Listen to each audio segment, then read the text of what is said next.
లుస్త్రలో బలహీన పాదములు గలండెను. అతడు పుట్టినది మొదలుకొని కుంటివాడై ఎన్నడునూ నడువలేక కూటివాడు. అతడు పౌలు మాటలాడుట వినెను.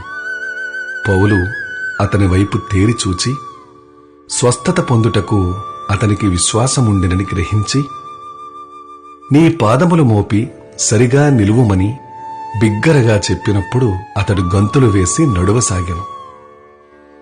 జనసమూహములు పౌలు చేసిన దానిని చూచి లుకయోనియా భాషలో, దేవతలు మనుష్యరూపము దాల్చి మన యొద్దకు దిగివచ్చియున్నారని కేకలు వేసి, బర్నబాకు ద్యుపతి అనియు, పౌలు ముఖ్య ప్రసంగి అయినందున అతనికి హెర్మే అనియు పేరు పెట్టిరి.